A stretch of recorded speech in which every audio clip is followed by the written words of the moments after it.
everyone. A very warm welcome indeed to our Banned Books Week webinar, Libraries Unite to Fight Censorship. My name's Kirsten Macquarie, I'm Membership Officer for CILIP Scotland, and we're also joined by Sean McNamara, the Head of CILIP in Scotland. So if you need anything throughout, please don't hesitate to let us know. We'll begin by drawing your attention to the CILIP Code of Conduct for events. Sean is going to pop the link in the chat box. You'll just see a lot of it is common sense, just remaining professional and courteous in our dialogue as we deal with this really key issue today. You're welcome to say hello in the chat box if you haven't done so already. Share your thoughts throughout on Twitter using the hashtag CilipsFreedom. Captions are enabled. You should be able to turn these on or off depending on your preference, just using the toolbar at the bottom of your screen. Please keep mics muted. For now, of course, it wouldn't be talk about intellectual freedom without hearing all your voices, but at the beginning, while we're working through our presentations, if you can keep the mics off so that we can hear speakers, we'd appreciate it. You're welcome to keep cameras on or off. If you're struggling with bandwidth, we would suggest off. And just as you're aware, we are recording the presentations today. So if you'd rather not appear in the presentation at all, then we'd suggest keeping the camera off. I think that's all the admin. I like to call it admin rather than slightly more feminist than housekeeping. So I think to get us all warmed up, addressing why this theme is really so critical and the unique library role that libraries have to play, I'm going to begin by highlighting a few quotations for you that will just put this in context. So let me see if I can go to the next slide. So what we'd like you to do is use the chat box and tell us when you think this quote was written. So just give us an idea of the year. I would rather give a healthy child a vial of acid than this novel. Poison kills the body, but moral poison kills the soul. So just looking at the language, looking at the tone, looking at the attitudes to a work of literature, what sort of year are we guessing that this quotation was written? Let me pop up to the chat box, have a look. Wow, it's amazing the range that we've got: 2022, 2015, 18th century, 10 years Victorian. It's hard to tell, isn't it? Yeah. So actually, I think somebody mentioned this work already today. This is from 1928, from the Well of Loneliness obscenity trial, which, as some of you will be familiar with, was actually banned for obscenity here in Britain in 1928 until, it stayed banned until quite a few years after Radcliffe Hall, the author's death. You might be able to see her, big fan of Radcliffe Hall over here. You can see her maybe behind me on the wall. But yeah, so almost a century ago, those words were written. But what about these ones? So again, have a guess at when you think these words were written. We cannot endanger the faith of pupils by presenting as good something which is condemned. Such a blatant promotion of the LGBTQ plus lifestyle is tantamount to child abuse. So it's quite a tricky one. Obviously, some of the terminology is a bit more modern, but at the same time, there are definitely parallels. So when are we guessing? Later than 2010? Yep, 2022, 2018, 2020s. Yeah. Unfortunately, I think some of you already know this. This unbelievably was this very year, 2022. It was a parents' website in support of a ban on the author Simon James Green simply visiting a school library. So I think the fact that actually so little has changed really highlights why this issue is key for us to address. And in fact, this context is still very heated, very challenging. And as we'll highlight, libraries really do have a vital role to play. One final question that will really illuminate this context further. How many book challenges do you think were reported to the American Library Association last year in 2021? So by book challenges, they mean attempts to ban a book or multiple books. How many do you think? So we could see what guesses are coming in. Well, everything from 100, 2,000, 1,800, 450, 639. That's very precise, Maureen, I love it. 5,000, 40,000. Yeah, there's a sense that this really is growing. There were 729 formally attempted bans of 1,597 individual books last year. That was the highest number on record since the American Library Association began keeping these records. And we'll touch on the British context in a bit more detail in a moment. The highest number on record, but this year is already expected to exceed that. So you can see here from the Unite Against Book Bans website that when they reached August the 31st, there had already been 681 challenges, and significantly more than 70% of these challenges were targeting multiple titles. So not simply objections to one work or one phrase within a work, but really kind of concerted efforts at wider censorship. So it's really, really key that we address this theme and engage with the vital role that libraries have to play here. So to give you a little bit of insight into our content today, we're going to begin by looking at CILIP Intellectual Freedom and Censorship Draft Policy. Now, you might remember from the booking form, we were hoping that Martin Wade from the CILIP Policy Committee would also be able to join us. Sadly, due to ill health, he's not be able to join us live, so we're sending Martin our very best. And Sean is going to instead introduce the draft policy, and we would welcome your insights into that. We're then absolutely honoured to be welcoming Director Sue John and Librarian Wendy Kirk from Glasgow Women's Library. They are just, everything they do is a wonderful case study of, I think, really tackling the myth of neutrality within our profession and highlighting why libraries can and indeed must defend intellectual freedom. And then finally, as we've touched on, it wouldn't be a topic addressing censorship if we didn't hear your voices. So we're going to work together exploring the Unite Against Book Bans toolkit and sharing our thoughts about how we can respond to these challenges as a profession. So without further ado, Sean, I think I will hand over to you. So I will stop sharing now. So can somebody give me a thumbs up? Let me know you can see that. Okay, thank you very much. Yeah, so as Kirsten said, just to caveat this, I'm speaking on behalf of Martin Wade and the CILIP Policy Committee today about their work on this. I'm not actually on that policy committee and you know, involved in the same way that all of you are in providing or the opportunity to provide feedback to this policy. So apologies if there's any questions about some of the inner workings behind it or any of the processes that I cannot answer today. I'll be happy to take them away and get a response for you in due course. But Martin's helpfully given us some excellent and clear slides, and I'll do my best to explain where the policy is just now, and also the opportunity for you still to input into that if you haven't, and I really would urge as many of you as possible to make your voice heard around how you feel that policy is achieving its aims. Okay, so a little bit about the policy framework at CILIP. So this is CILIP is in the UK-wide context rather than Kirsten and I at CILIP Scotland specifically.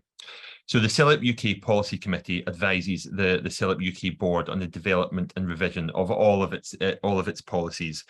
They do this using a policy framework, and that has 4 main elements. So this is just to give you a bit of background on the hopeful robustness that is behind any policy decision that is made.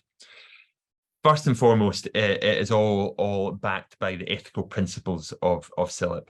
They're all available online. There is a link in this presentation a little later, but if you Google CILIP ethical framework or ethical principles, you will be able to see them and see how they hopefully link to the intellectual freedom work that's going on. There's 4 nations working in national context. Now, what that means is obviously the CILIP Scotland, CILIP Ireland, CILIP Cymru Wales, and all of these organisations all work in different contexts, perhaps with different government policies, although a lot of the policies around us are fairly UK-wide. Equalities, diversity and inclusion. This is a part of the CILIP work which has grown and continues to grow.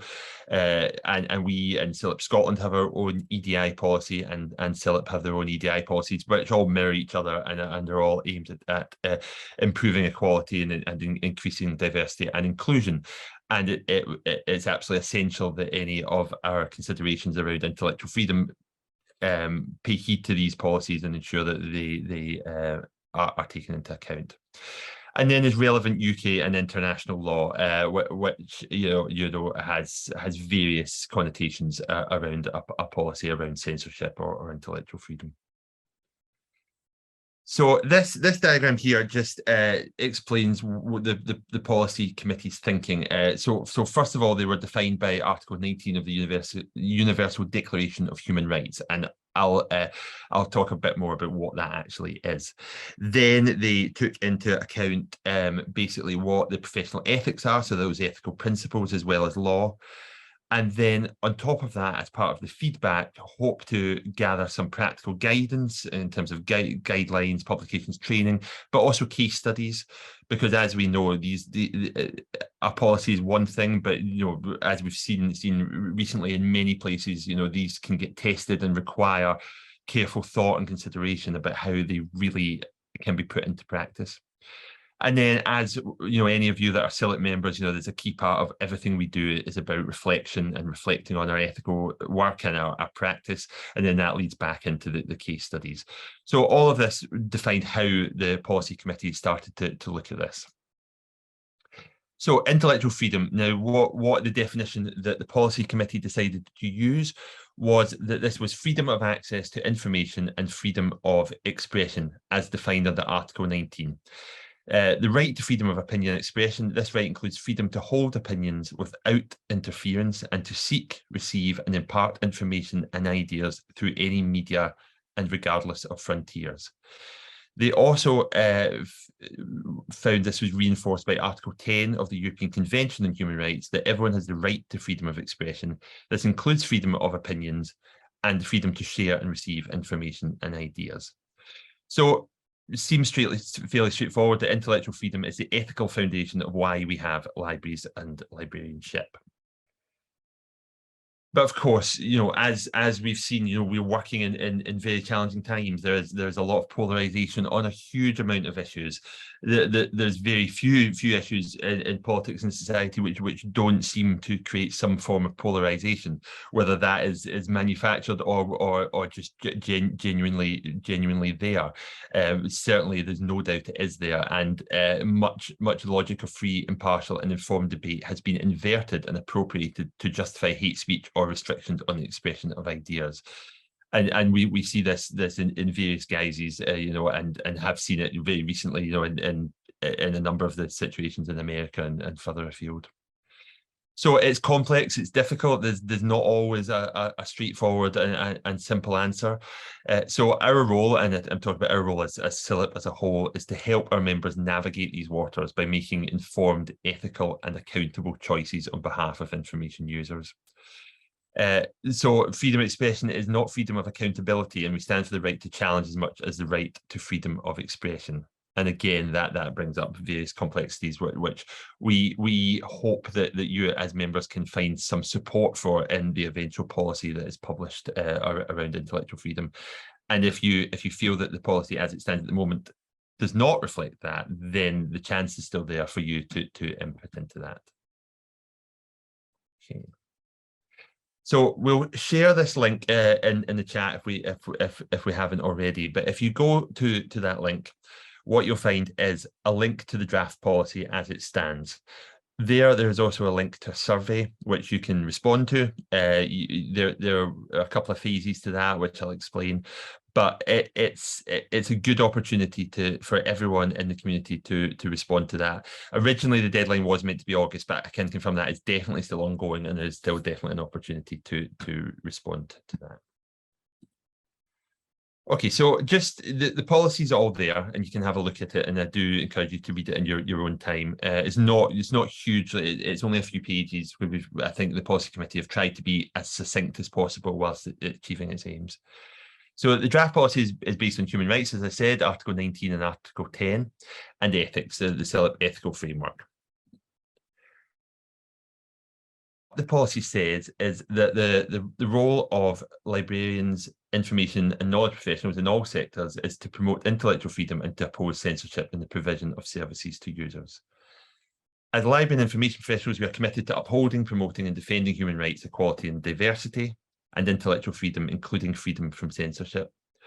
So what the policy articulates is that this is an active responsibility, so that we have a duty, and this will differ depending on what your role is, but to be proactive in educating users about efforts to restrict information rights, whether by state actors, commercial interests, or criminal organisations. So to simplify this, and obviously this is never a simple subject, but it means we expect our members to oppose attempts to ban books and censor ideas along the lines of what we're seeing in the US in order to safeguard the information rights of library users. So just to go through some of the key points that are covered, and there's guidelines, and these are all articulated in more detail. But the policy encourages people to be aware of relevant national and international law, and to protect the information rights of your users. A key part of all of this is to have some sort of legal defence around it, so that there's less subjectivity to it all. But users' safety and well-being is always key, particularly as in a school library setting, but also in all library settings. But you can see why those concerns would be particularly acute within a school setting or working with young people. Be conscious of bias. Now, systemic biases limit the intellectual freedom of marginalised communities. We have made it clear that we know that the library profession as a whole, certainly based on the previous workforce mapping survey that was done, is not as diverse as the communities it serves. We have noticed movement in this in Scotland, but there's still a way to go. And certainly the current workforce mapping that's being undertaken will show what the picture is like now. But where we're not as diverse as the communities we serve, we have to be conscious of bias to ensure that we take all of that into account when considering intellectual freedom. A key part is being accountable and transparent. Where difficult decisions are made, or where there's challenges and they need to be dealt with by management or staff on the front line of dealing with the public they serve. It is important that we're accountable and transparent. So any decision made can clearly be justified, and we're accountable for it, and we don't outsource that to any third parties. Now, often the challenge with that is decisions have to be made extremely quickly. So where possible, to balance that need for accountability with the speed that sometimes the decisions have to be made, or requests have to be responded to. And as much as possible, the policy states that we should promote comprehensiveness. So where there's doubt, to err on the side of full access to all the information, obviously where that is within the legal context that it's provided. So the hope is that the policy at the moment doesn't contain a huge amount of case studies, but the support and guidance when it is a final policy will be supported by case studies and examples of practical experience. So because there's no better way to learn than see how other people have dealt with challenging situations. So the policy ultimately is intended to be clear and robust for advocacy as a line of defence for our members when challenging decisions related to intellectual freedom and censorship. And this event's about banned books, and we're very much considering this in the idea of around the request to ban books in particular. But it's all with the understanding that our members are employees, and we understand that you're working for organisations that might have very different policies. You may be put in a position where you could be putting your own role at risk by challenging something, and we're very aware of that, and it's not always easy just to say, well, I'm an information professional, therefore I will challenge any decision, because it's sometimes just not that simple. And I think, for example, if again, to go back to the example, if you're a school librarian, you may be the only person that in your role in your organisation, and that makes it very difficult to stand up for things if it's going to put you in a difficult position. But therefore, we say, if you can't do that, let's look at other ways. Educate and inform your organisation about these principles, and seek to drive evidence-based decisions, because we can always fall back on that as a key part of our professional ethics. But don't lose your job or fundamentally damage your service. So find a way to do that. If there is no way to do that, then CILIP has a strong role to play in advocating for this. Kirsten and I's emails are always open if you're a member that's based in Scotland, who lives and works in Scotland, and please do get in touch with us if you ever have concerns around this. If you're based elsewhere and you're a member of CILIP, then please do get in touch with the UK-wide CILIP or your local CILIP organisation, because CILIP does have a strong role in advocating not only to your organisation, but to policymakers in local or national government. It's not always easy, there's not always a case that we'll have a receptive audience to that, but we're certainly always happy to put forward a case and to advocate and make clear our evidence base. So just to highlight the consultation again a little bit, there's a draft policy there. Read it over. There was initially a community consultation consulting member networks. That understanding is now complete. So now filling in the survey is really for you. You don't have to be a CILIP member. It can be anyone in the library and information and knowledge profession. I think there's been a slight time lag with how the survey is working. One of the bits of feedback that CILIP management has provided me is that when you fill out the survey, one of the things that they've realised it didn't really ask is about examples where you have been asked to push back on a censorship decision, or whether you've had to push back, or whether or just some more details about that. There are free text boxes, so please do use those free text boxes to articulate any of those situations, and you know, obviously they'll be treated anonymously, but you know, they can provide examples that we can use within whatever context it's most appropriate to use them. The consultation, I don't have a closing date for that at the moment, but I would recommend do fill in the survey as soon as possible. So just some of the, this I think was at the end of May when stage 1 concluded. This was some of the findings so far. I think they had 82 responses at that point, and remember this is more member networks or communities of practice that have responded at that point. So 82 was a reasonable response the policy committee felt, with good geographical and sector spread. So 67% of respondents had never been asked to censor materials, but 26% had been occasionally, which I think, you know, for that to be 1 in 4 people, or 1 in 4 organisations, I think, you know, is a red flag enough. 41% of respondents who have pushed back on requests to censor materials have been successful. So, you know, less than half, but, you know, still a pretty high success rate on pushing back, and shows the advantages of doing so. 82% of respondents are concerned or very concerned about challenges to intellectual freedom, and I think, you know, the high attendance we've got at this event, and you know, a lot of the debates around this, and a lot of the articles that have appeared in the Guardian and things this week around some of these issues of banning books shows that level of concern. But people have felt the policy is well received, felt it had simplicity and clarity, and found it accessible and easy to use. But if you disagree, the time is still there. Significant body of additional comments and suggestions, including the ongoing need for access to support and expert advice. And I think that is crucial. You know, I think we as CILIP and other bodies need to make sure that we can provide that support and expert advice. And you know, and sometimes we need to learn as we go on, because every query can be different around that. But we'll certainly do all we can to support you. Okay, so that's just where I'm going to finish up. I will leave this, it's probably in the chat as well, but I'll leave this on the screen just for another sort of 20 seconds or so, just to wrap up. But thanks for listening. Once again, apologies that somebody from the policy committee can't be here today, but I'm happy to either answer questions or take some questions back if you prefer. So we have a little bit of time. So if anyone would like to either ask a question in the chat or raise your hand, then we can come to it. Fantastic. Thank you so much, Sean. I don't think you hadn't written that policy yourself. That was so comprehensive. And we've popped the link in the chat. So yeah, please do. You'll be able to access the draft policy from there, as well as the survey to give your responses. I don't know that we have any questions at the moment. If anyone wants to raise their hand or pop something quickly in the chat. Otherwise, as we've said, we've popped our contact details in as well. So you're very welcome to raise any thoughts, concerns, comments with us after the event too. But if we don't have any questions at the moment, I think we shall hand it over to our Glasgow Women's Library dream team. Sue and Wendy, thank you so much for joining us. Whenever you're ready, the virtual floor is yours. Thank you, Kirsten, and thank you, Sean, for inviting Sue and I along here today. I'm looking forward to telling you a bit about what we do, and also learning more about censorship and what we can do to challenge it.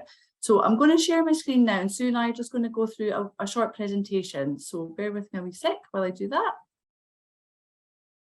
And hopefully get my presentation up. Yeah, okay.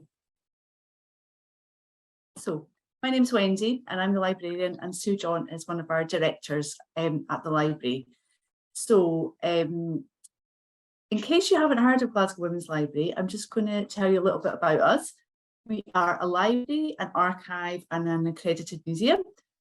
And as well as having amazing collections, we run a programme of public events and learning opportunities, some of which are for women particularly, and much of what we do is open to everyone, and our collections are open to everyone. And we do have materials in our collection that have been previously censored. Like Kirsten talked about in your intro, we have a first edition of The Well of Loneliness and some other materials which Sue is going to go on to talk about. So, Sue, I'm going to hand over to you. Thank you, and thank you so much, as Wendy said, for inviting us along today. It really is a privilege to be here, and to learn and to share a bit of our kind of experiences as people running libraries, but also as activists and so on. Yeah, I suppose it's fairly obvious to say that we have banned publications in our library collection. The Women's Library set up 31 years ago. It was our birthday just a couple of days ago. So over that 30 years, we've amassed an amazing collection of museum artifacts, archives and library materials, lots of about 20,000 books and so on, that are all donated. So we've never had an acquisitions budget. So the real strength, I think, of a donated collection is that it reflects the interests and so on of the people who use the library and who've bought those materials in the first place to eventually donate them. So it's incredibly diverse, and as well as individual donations that make up our collection of museum, archive and library materials, we have also amassed big collections of material. So among that, the biggest was the Lesbian Archives, and the Lesbian Archives started life as the Lesbian Archive and Information Centre down in London. In the 90s, about 1995, we heard that was under threat of funding cuts and was about to lose its premises. And to cut a very long story short, it ended up being relocated to Glasgow Women's Library in its entirety. So it's kind of one of our biggest collections of archives. So we have an incredible collection, and that includes, back to the Well of Loneliness, it includes 2 first edition copies of the Well of Loneliness, which I'm sure lots of you know this, so bear with me while I kind of repeat this, but yeah, published in 1928 by Radcliffe, written by Radcliffe Hall, published by Jonathan Cape, and it soon attracted attention for the reasons of censorship. It was eventually kind of subject of a campaign in the press and so on, and was marked to be obscene. I think because it reflected something like unnatural practices between women. So it was, I think, under the Obscenity Publications Act or something like that of 1857, which I think was the same law that sent Oscar Wilde to prison as well. So, quite an old law, even by those, even by that time. Jonathan Cape, the publisher, was charged under the Act. And I think the book was, they tried to take the book out of circulation by that. And then I think it would be maybe 30 years later, in the late 50s, by the time it would actually be republished. But we have got 2 copies of 2 first edition copies of the Well of Loneliness in there. But even more interesting from my point of view, we've got all the contemporary press coverage of the time, which focused on the trial of Jonathan Cape, publishers, but also on Radcliffe Hall and the book. So, there's lots of interesting things written about that for people to read. Kirsten is an expert on this. It's something that she certainly knows a lot about. So there's really kind of a sprinkling, I suppose, across our collection of banned books, and Wendy will talk a bit more about that later. But I suppose one thing that I was going to kind of zoom in on, other than banned books themselves, was the whole cloud that loomed over us of Section 28 or 2A, as it was in Scotland,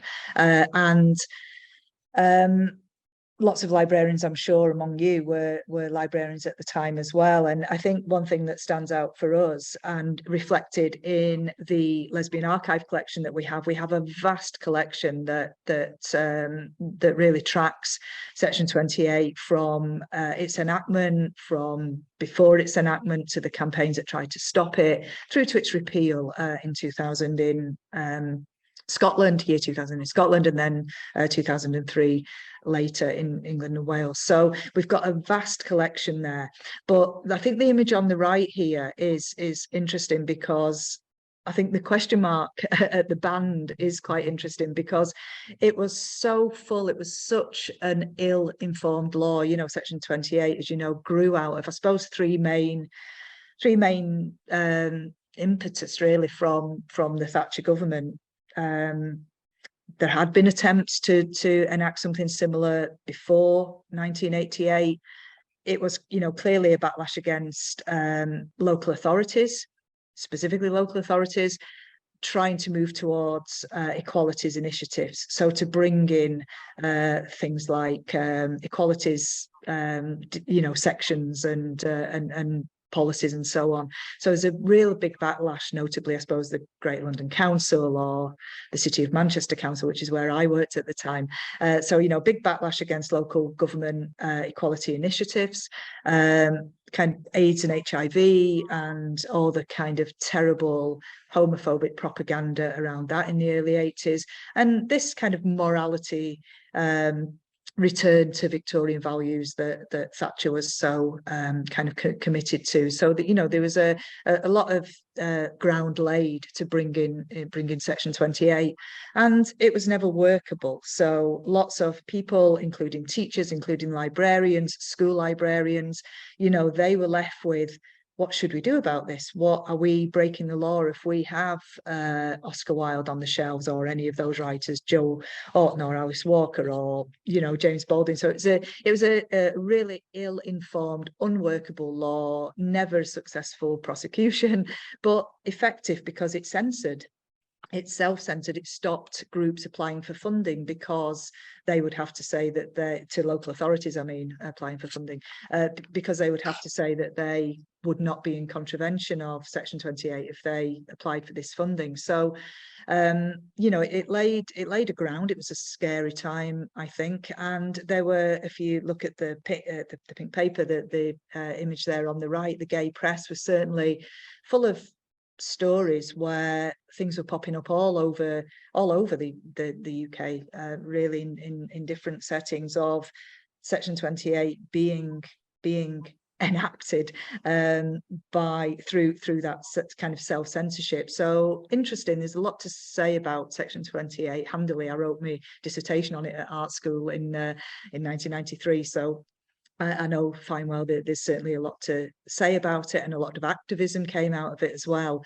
And the pink paper there on the right, library ban sparks new Section 28 fight, leads to our next slide, which is specifically about the Mitchell Library. If you can move that slide on, Wendy, please. Yeah, just a sec, Sue, sorry. Oh, sorry. Stop. Hang on a wee sec. Yeah, no problem. Oh, sorry. Wait a wee sec. I'm going to stop sharing and try resharing. It seems to have stuck. Sorry. No problem. Yeah, PowerPoint can be a bit clunky, I think. Oh, I don't know why it's No doing problem that. at all. Hang on a wee sec. Sorry, I'll stop again.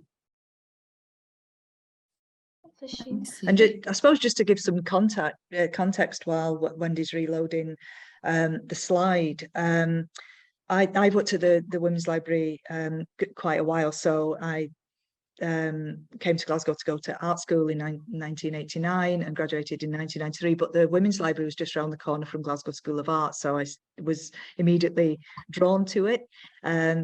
And one day I was in there just after I graduated, and somebody came in and said, we're trying to apply for funding to what was then Strathclyde Regional Council, and on this funding application form we have to tick a box that says we will not be you know, contravening Section 28 of the local, or 2(8) of the Local Government Act by in this work that we're applying for funding for.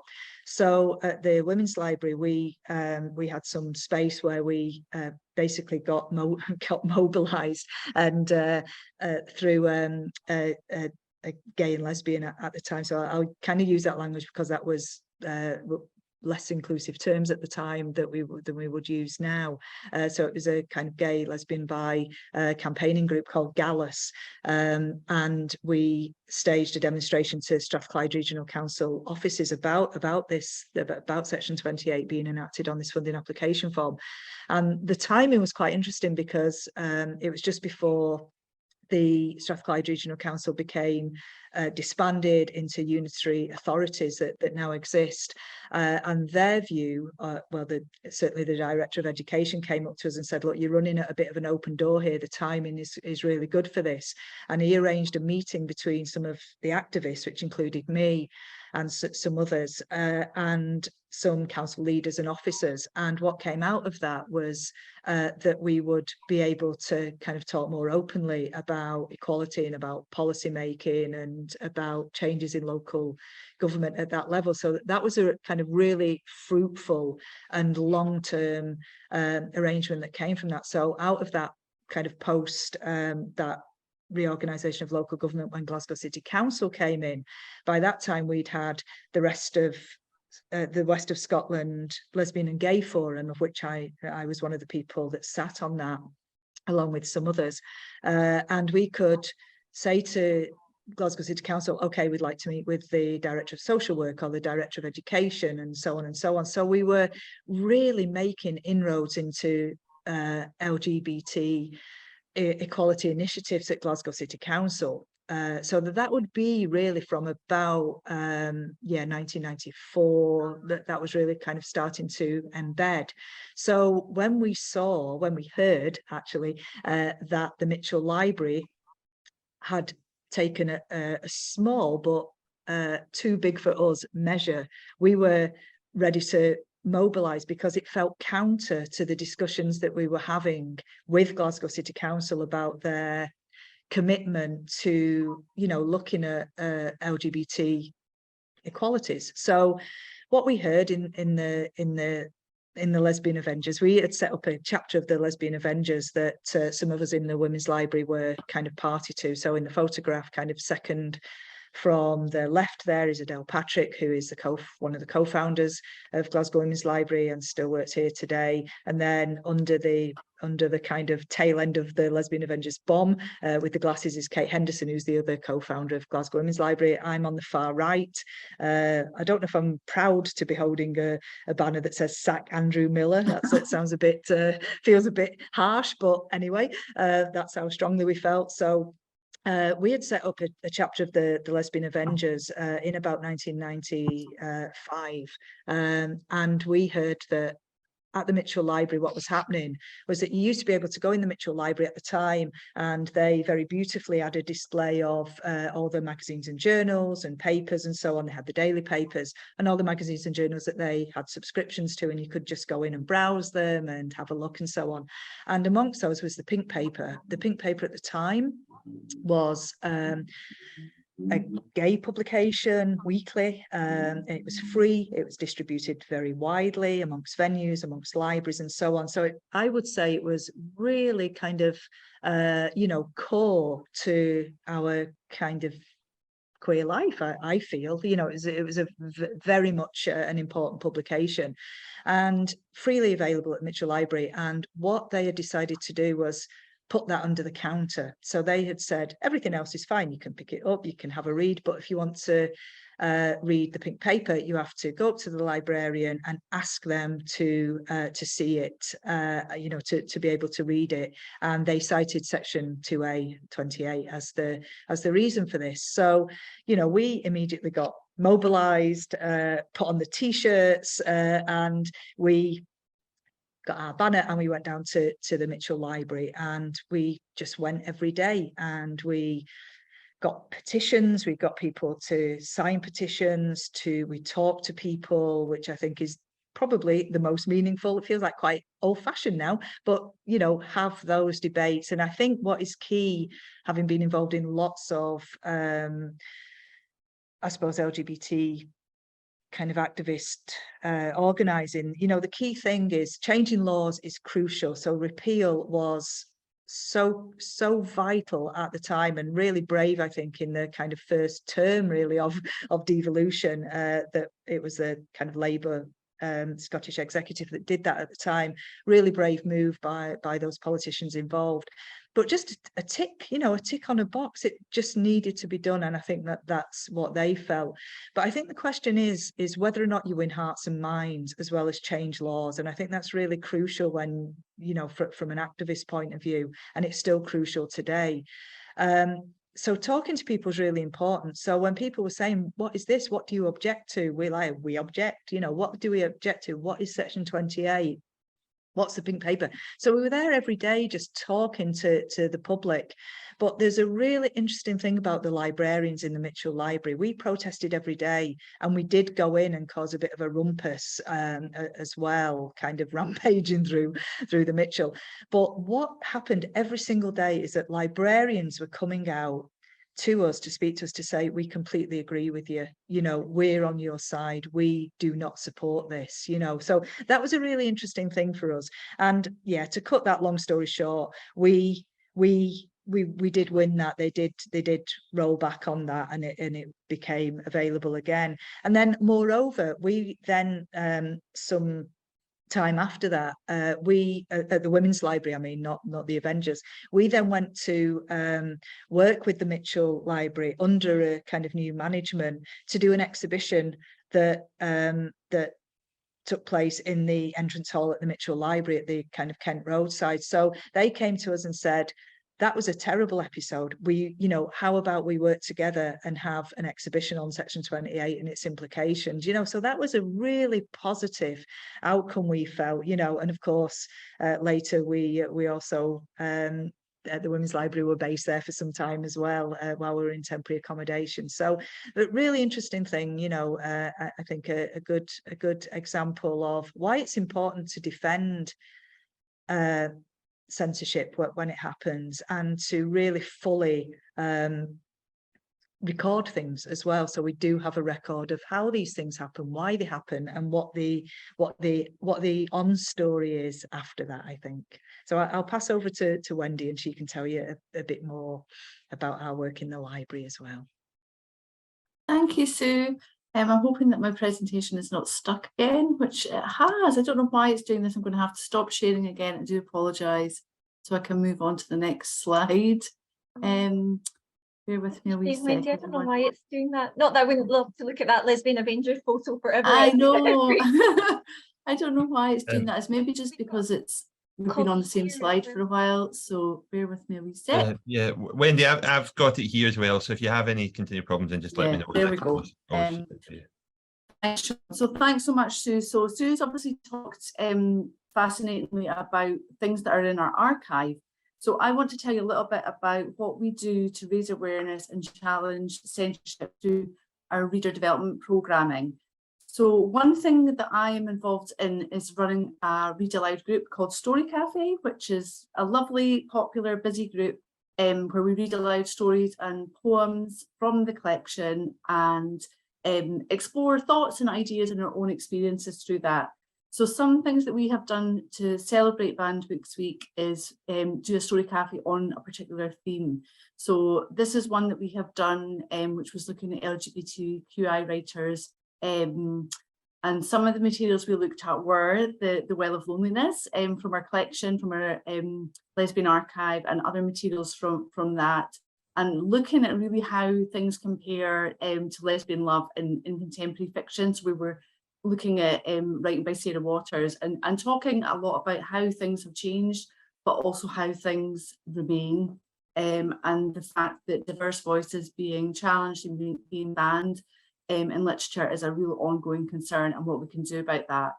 So another way that we looked at diverse voices in literature and the problem of books being banned was focusing on women of colour writers. such as Alice Walker, this incredible book called Banned, which has extracts of Alice Walker's writing and an amazing introduction which explains how at the same time Alice Walker was having books being removed, her writing being removed from school libraries, she was also being nominated and expected to achieve national book awards, and and what her response was to that. And so we looked at writers such as Alice Walker, who's had her books such as The Colour Purple has been banned and challenged since its publication. Writers such as Toni Morrison, who is always in sort of top 100 challenged books of all time, through her books such as Beloved and The Bluest Eye. And she has spoken out a lot against censorship. She was involved in editing an anthology cover in this book in 2009, and she says, which I think is still so appropriate today, she says, efforts to censor, starve, regulate and annihilate us clear signs that something important has taken place. And I think that's so interesting for us to think about when there's movements such as the Black Lives Matters movement or protests against racism, ongoing terrible racism happening in the States, then you then see more banning and more challenging of books by writers of colour. And so this session that we did on, which was looking particularly at women of colour, I co-facilitated this with an American librarian who was on placement with us at the time, and she was able to share her experience of challenging book bans in the States. And she also talked like anecdotally about the problem of libraries and self-censorship, or like soft censorship, as she also called it. So libraries who are avoiding adding certain books to their collections because they know they're going to get challenges about it. And she gave me an example of a library she had visited that didn't stock any Maya Angelou books because they knew that they would be challenged. So I think that, as well as there being, us having being challenged externally in a sense, we also have to be really aware about this idea about self-censorship as a profession. So I was enjoying having a wee look at what were the top 100 books of the last decade and seeing what we had on our shelf. So here's just a wee selection of the ones we know with a 10-minute browse, what we have. So we obviously have a really strong focus on LGBTQI writers and a lot of writers of colour, and they are often in the top, the top writers who are being challenged. So it's, for me as a professional, also on a personal level, it's so important to be working. I feel it's really important to be working with a collection that's diverse and is inclusive and representative and is really equalities focused. So we want to do as much as we can to work with people who are borrowing from the library, our learners and our volunteers, and really kind of involve them in that idea. So some of the things we have are, we do regular book displays round about banned books. We get people to fill in recommendation cards. We have spaces for people to come together, such as a book picnic, which is for staff and volunteers to share what they're reading, to have a space to talk about censorship, and really encouraging our volunteers to be reviewing banned books for our website and things like that. So these are some of the books that have been reviewed and recommended on our website. So I think just really having like up front and out there that censorship is happening and why it's so important for us to have an awareness of it and to be challenging it, and really just to give people a space to talk about it, I think is really important. So I'm going to stop sharing now and mute myself. Thank you. Oh, amazing. Thanks, Sue, Wendy. Thank you so much for that. As always, you are such an inspiration to the sector and all that you're doing. And I think that really brought out so richly the role that libraries can and must play, and the contribution that you're making every day through this work. I think that idea of self-censorship and self-censorship as well is so relevant to a lot of our professional practices. So thank you to that. And of course, talking to hearts and minds, because I popped in the chat there that we hear all the time that libraries are the beating hearts of their communities. And we know that GWL is certainly no exception to that. I'm sure that people do have questions. So let me see. let's have a look. So I know that, was it Leah, you've highlighted that you wrote your dissertation on LGBTQ plus provision in public libraries and the links there. So that's fascinating, definitely adding that to my to read list. And Danuta's making a great point that sometimes, certainly in school libraries, actually the issue of banned books can lead to a bit of misinterpretation, that young people or children think that a book that they can't access, perhaps because of an age restriction, is because it's still banned, and that kind of importance. I think that speaks to the need to continually archive and to continually share these stories with new generations. Danuta was also asking, so this was more about public libraries, but do you do an age rating? I know that GWL isn't a public library in a conventional sense, but do you have age ratings? Do you have a collection for young people that would be slightly different? Yeah, thanks, Kirsten. We do have a children's section, and we have a young adult section as well. So we're able to sort of, again, but that be reflective in terms of being inclusive and diverse. So yeah, we do have that section in the library. Great, that's great to know. I think just to follow on from Danuta's other point as well about, being a difference between, stocking books which are harmful, such as anti-gay tracts or fascist ideology and so on. I think that it is a really interesting point. And I think for us, as you say, Kirsten, we are different to a public library in that we're, an independent library. And for us, I mean, our focus, I suppose, is on feminist and LGBTQ discourse. So I suppose our collection is a really wide range on that. So my question is, who has a monopoly on what feminism is? Lots of people have different ideas of what feminism is to them or their, and that is so kind of, pertinent to now, because there are very, very strong kind of opposite views at play here about who is a true feminist, for example, around trans issues and gender critical activists and so on. So in answer to that, I suppose it depends how you define harmful. We certainly have on our shelves texts by written in the kind of 80s and 90s by people like Janice Raymond or Sheila Jeffries and so on, that now, that are kind of anti-trans. And our logic for having them there is that this is a record of feminist discourse. This is important to the history and the current debates on feminism. So when people come into the Women's Library, they know that context. We are happy to talk about that context. We certainly have stuff in our museum and archives that have, offensive stuff around lots of things within the context of that discourse. So we're very careful to make sure that that discourse is understood.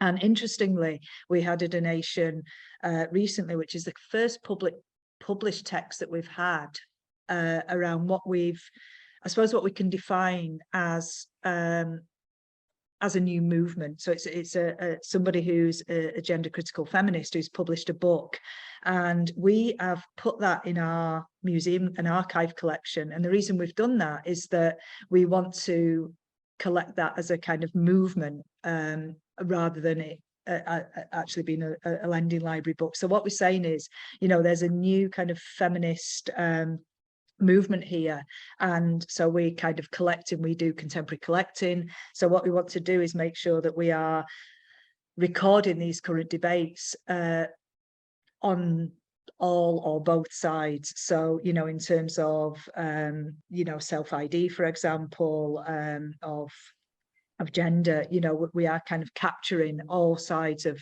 that debate. So that is very much for us, that's a contemporary collecting focus for our archive and museum. So that's something that we understand within our context. So it is an interesting question, I think, but certainly, sometimes we do get people coming in and saying, why is that on the shelf? Because that's offensive, it's anti-gay or anti-trans and so on. And we're able to contextualize that, because it's certainly, if it's about feminist discourse, feminist history, or LGBTQ history and discourse, then we have a rationale around that collection. So very, very interesting, I think. Thank you, Sue, for that. That's so helpful, and you can see the thought and the depth of critical thinking that's going into these decisions. And I think, Joy, you've added in the comments as well that providing context is key, providing information, and when something was written, the attitudes at the time. It strikes me it's often actually a solution is providing more information rather than less, and that's a key part of what we do as information professionals. I'm seeing, so would the well of loneliness be 16 or 14? What do we think? I'm going to say from my own perspective, I think 14. I think people who have delved into it looking for smut would be sorely disappointed. It's not graphic at all, and I think it would probably be quite an interesting read for younger queer people. I don't know if you guys have any thoughts on that, and I can see we're also getting a conversation about the draft policy and how it addresses young adult books as well, so that's really interesting to see. Right, just going through the questions. This is wonderful, guys. Yeah, cataloguing and organisation is very important. That's a great point. So I see, Gurnham, that you've got a question about how we respond to challenges, to arguments and questions, keeping things balanced. That's actually what we're just about to come on to with our Padlet activity, but let me just check. I think, does anyone else, have I missed any questions? Sean, or we see there's great debate. I think people have been kind of answering each other. There's probably a few things raised maybe as open questions, I think, for everybody to consider, which I think is very, very useful. I think that's a great point around, you know, if there's books that you know felt harmful stereotyping, does, you know, how do you deal with that? And you know, there is an easy answer to that, but perhaps the draft policy needs to provide some advice on that, or CILIP as a whole do. So I'll feed that back, but also would encourage people to put that into the survey. Yeah. Brilliant. Oh, great. Well, I think firstly, can you join us in thanking Sue and Wendy so much for those insights, clearly inspiring all areas of the sector, so much to learn from. And yeah, I would love to just, I think if that Lesbian Avengers picture should just be the graphic for this event forever. It's fantastic. And then Evelyn making a great point that, yeah, it would have been so frustrating if libraries had kept us from discovering books at that formative stage. Oh yes, do come and visit, 100% do come and visit Glasgow Women's Library. You will not be disappointed. There's so much to learn there. Now, I know I'm conscious of time after having promised you all that we would finish neighbour 12 and half 12. We've had so much to discuss that we actually are going over 12. So if anybody does have to head off now, thank you so much for being here. We'll share the recording with you soon. But for anyone that can stay, we want to hear your voices. We want to benefit from your insights. So I'm popping a link in the chat to our Padlet. And now let me just share my screen and I'll show you exactly what I mean by that. So we had planned to maybe do this in breakout rooms, but I think in fact, it's as well us all working through it together. So this is a Padlet activity that we've created, inspired by, you can see down here, the Unite Against Book Bans Toolkit. If you click this link, you'll be able to visit the toolkit. It's a really wonderful resource, especially pages 4 to 6 for this activity. You'll find social media assets that have been appearing on CILIP's Twitter and Instagram today, as well as kind of key responses if you are facing those challenges. And that's what we thought we could potentially workshop for the next few minutes as a group. So we've put here 4 examples of potential angles that a challenge could be addressed. They've already come up today, which is really fascinating. If you've never used a Padlet before, all you have to do is either click the little plus down here, and that will let you add a new post, or even easier, you can add a comment just there in response. I think just before we start to wrap up, I'll delve into this so you can see the toolkit for yourself. We'll share this link with you after the session. It's one of the most helpful resources I've found. There are some others in the US, but they can be quite US-centric, which, for example, dealing with the First Amendment, that's not going to be relevant to all our libraries over here.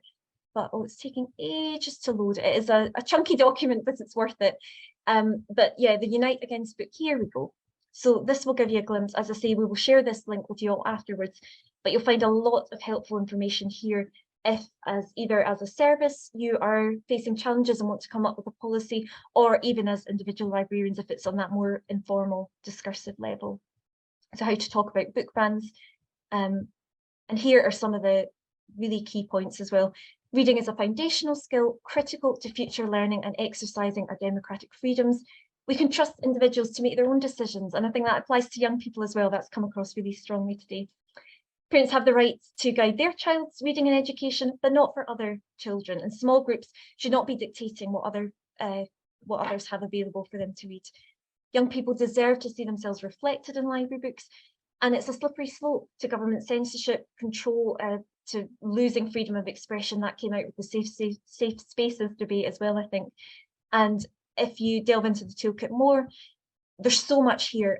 Templates to use. Let me just keep scrolling down. How to spread the word, and last but certainly not least, you'll find lots of social media assets. As I say, they've been appearing on CILIP social media throughout this week, but do feel free to make use of them as well. So I'm going to stop sharing, come back to see if we have any more kind of final comments. Let me see. Oh, so that's a great question, Evelyn. Does I think you're talking about CILIP's policy, or maybe the Unite Against Book Bans. Does it count if it's being challenged for not stocking a hateful text? That's an interesting, or either, yeah. Sean, I don't know that the policy, I know that came across, that sense of balance was very important to, to the policy. Yeah, I mean, I think the policy as it stands is very much about, treating every case individually and taking an ethical and accountable process and using ethical principles to define that, rather than going into specific detail about situations. But I think the case studies will hopefully do that and maybe look at that in more detail. But again, probably something to feed back, because I think we want the case studies probably in there to be as comprehensive as possible to tackle every type of situation. But I think as it stands, no, I don't think it's explicit about that particular situation in the CILIP policy. Great, thank you. And I can see another comment just on the Padlet that, again, if something's out of date or language that's no longer thought of as appropriate, it depends on how it's been catalogued. A book with old-fashioned views shouldn't be promoted as current reading, but it's relevant from a historical perspective. So I think it really does come back to that point, more information, not less, which is really, as information professionals, I think what we're about. I think, does anyone have any final questions? I know that Sue sadly had to leave us, but Wendy's still here if anyone does have any final, if you want to even just raise your hand. Otherwise, we'll probably draw it to a gentle close at this point, but the Padlet will stay available. You've got our contact details, so please don't hesitate to get in touch with us if you want to discuss these things further. And of course, please do share your views on our draft policy. We really want it to be shaped by the whole CILIP community, and it sounds as if that's already happening, so we'll just make sure that continues to be the case. But I think that looks, yeah, I think that might be us. So we'll wrap it up there. Thank you so much. Thank you to you, Sean, for that whistle-stop tour of the policy. That was wonderful. Thank you so much to Wendy and Sue for introducing lifelong fans like me and new people alike to the wonders of Glasgow Women's Library. I hope you've inspired lots of visits this weekend or ongoing. And yeah, thank you so much for sharing your thoughts. We'll cut the recording. I meant to pause it, forgot to do that. So we won't include the Padlet activity in the final recording, but you will get both the presentations, and the Padlet will be able to be available to consult afterwards. But with that, thank you so much for joining us, everyone from all around the UK and even further afield. Enjoy the rest of your day, and we hope to see you at another CILIP's Autumn Online Gathering very, very soon. Thanks, everyone.